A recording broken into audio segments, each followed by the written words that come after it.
مولانا محمد اسماعیل شجاعتی، جو آپ کے سامنے نبی اکرم صلی اللہ علیہ وسلم کے دور سے لے کر اب تک کی تاریخ ختم نبوت درجہ بدرجہ رہے تھے، اور آئندہ آنے والے ایک مغربی پروگرام کی آپ کو دعوت دے رہے تھے۔ اب میں بلا تاخیر دعوت خطاب دیتا ہوں جانشین امام اہل سنت شیخ الحدیث و تفسیر حضرت مولانا علامہ ظاہر الراشدی صاحب۔ السلام علیکم ورحمۃ اللہ وبرکاتہ۔ الحمدللہ رب العالمین والصلاة والسلام علی سید الرسل وخاتم النبیین وعلی آلہ واصحابہ واتباعہ اجمعین، اما بعد۔ حضرت محمد اسماعیل شجاعتی دعوت برکاتہ عالمی مجلس تحفظ ختم نبوت کے مرکزی رہنما ہیں اور تحریک ختم نبوت کے مرکزی قائدین میں سے ہیں۔ انہوں نے 28 ستمبر کو گجرانوالہ منی اسٹیڈیم میں ہونے والی مجلس تحفظ ختم نبوت کے اہتمام ختم نبوت کانفرنس میں شرکت کی دعوت آپ کو دی ہے۔ میں بھی ان کی تائید کے لیے 2-3 باتیں کہہ کے آپ سے ڈالوں گا۔ دیکھیے، نبی کریم صلی اللہ علیہ وسلم کے امتیازات میں 2 بڑے امتیاز جو رسول نے خود ذکر فرمائے ہیں، ایک نیکو سمت و کافہ، مجھے ساری مخلوقات کی طرف پوری نسل انسانی کی طرف نبی بنا کے بھیجا گیا ہے۔ پہلے انبیاء کرام قوم کی طرف، علاقے کی طرف، وقتی طور پہ یعنی 1 صدی کے لیے 2 صدی، لیکن جناب نبی کریم صلی اللہ علیہ وسلم کی نبوت قیامت تک تمام نسل انسانی کے لیے ہے۔ اس کا دائرہ کیا ہے؟ پوری نسل انسانی، اور اس کا پیریڈ کیا ہے؟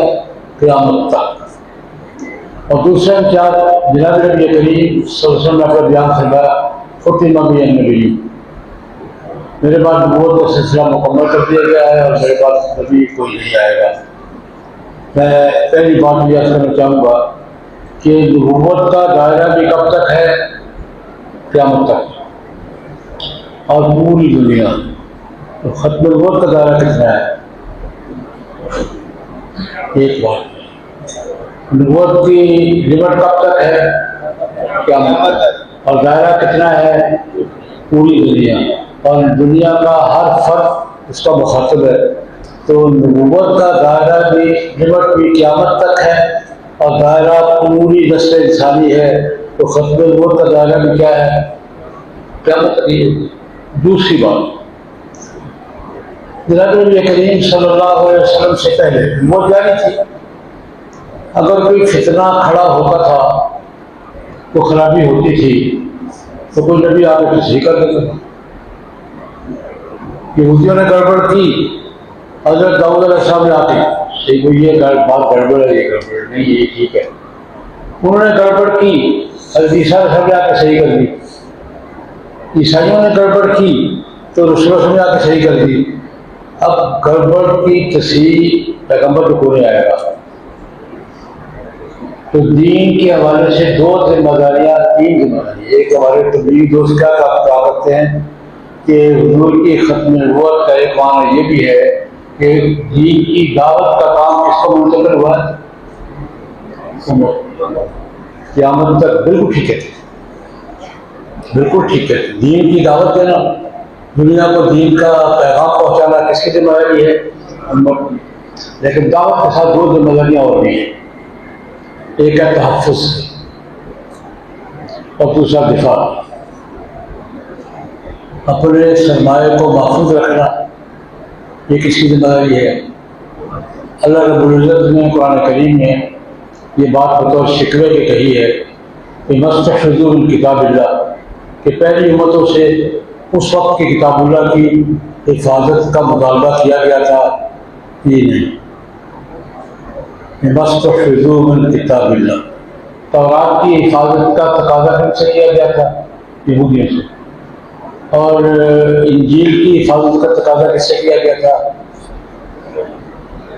لیکن اب یہ آ رہا ہے، ایک زمانے میں گڑبڑ ہوئی، کسی پیغمبر نے فیصلہ کر دیا۔ اب یہ حفاظت کہ دین محفوظ ہو اصلی حالت میں، یہ کس کے ذمہ ہے؟ کہ مرد کو نہیں آئے گا، نہ کوئی کتاب آئے گی۔ تو جس طرح دین کی دعوت کی ذمہ داری امت کو منتقل ہوئی ہے، دین کی حفاظت کی ذمہ داری کس کو منتقل ہوئی ہے؟ اور یہ کون کر رہے ہیں؟ مذاہب۔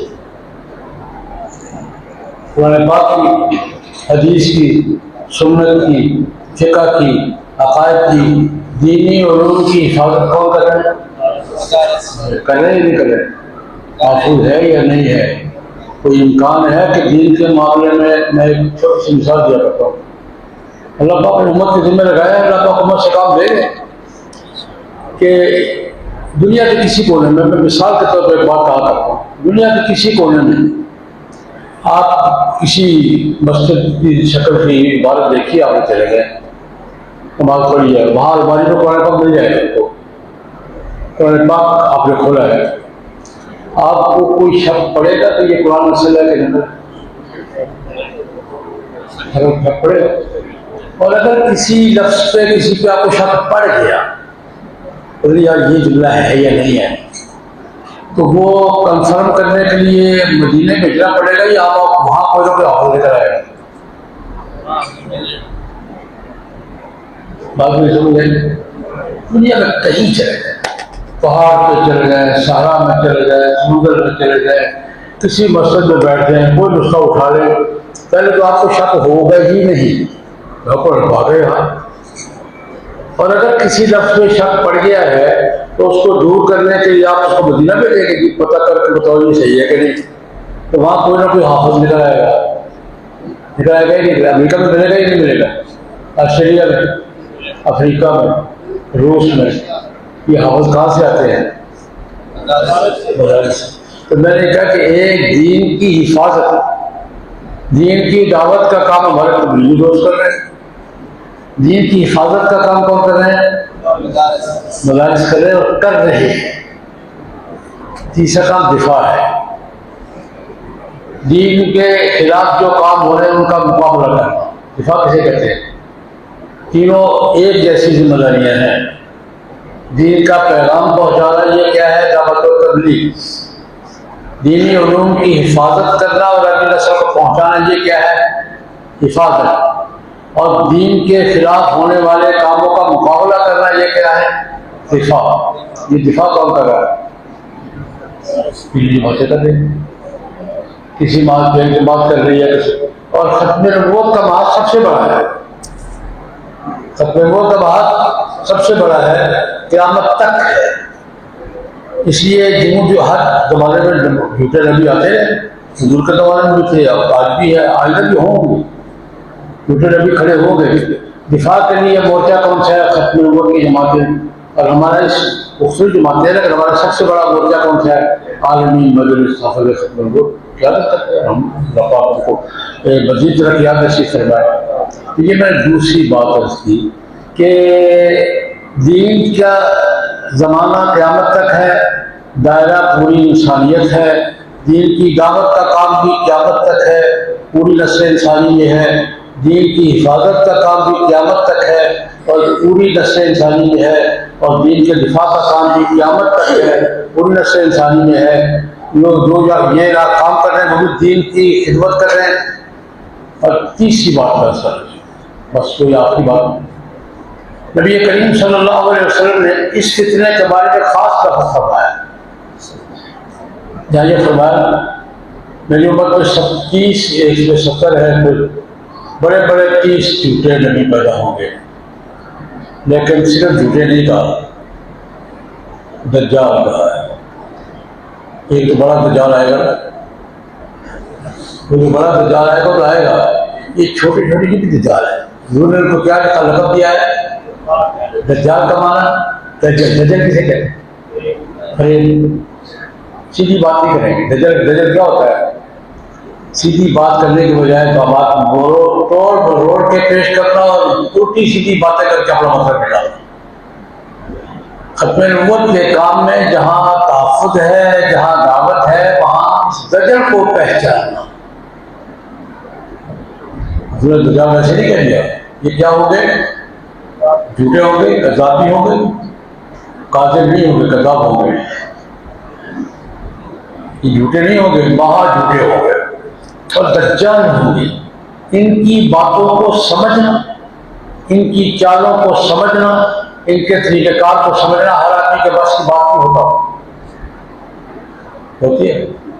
میں اس پہ زیادہ توجہ دوں گا، عرض کروں گا کہ یہ ہمارے کام ہو رہے ہیں، لیکن اس وقت دجل انتہا پر ہے، سارے دجال اکٹھے ہو گئے۔